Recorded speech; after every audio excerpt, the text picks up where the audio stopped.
I think that most of the dietary patterns and the dietary practices that people engage in are mostly constructed from our environment and cultural norms. Does that strike you as particularly inflammatory or something you disagree with? I think that it's probably inflammatory to people outside of our bubble. And I think one of the challenges with this question is that when we have done, for example, quack watches or have had people that we disagree strongly with in various areas, a large amount of the time, those disagreements result from us not having a shared epistemology, meaning that we generally might not be valuing the same ways of knowing, which is just another way of saying epistemology, but like the same, how do we come to our positions on something? And so some people might just say, I'm purely going to come to my conclusions just through experience and observation of the world.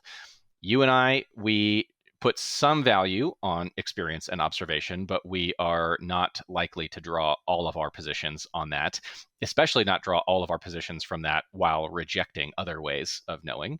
There are some who, if there's no randomized controlled trial on this, then, I'm not willing to make a claim about it, or so, like just absolute pure, it must be whatever, like empiric peer review.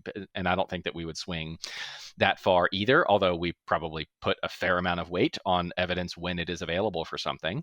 And so, to the extent that we have a shared epistemology in this space, we've talked about this before. It's like if you're speaking a common language and you value similar types of evidence in similar ways, then reasonable people are likely to land in generally similar places. And to the extent that there are disagreements, then those are generally easier to hash out than people who have just wildly different ways of knowing things. One person who just says, I'm taking it on faith, or it's what I feel in my gut, versus somebody else who's like, citing a clinical trial on something. Like, it's going to be very difficult to hash out even when there is a disagreement there.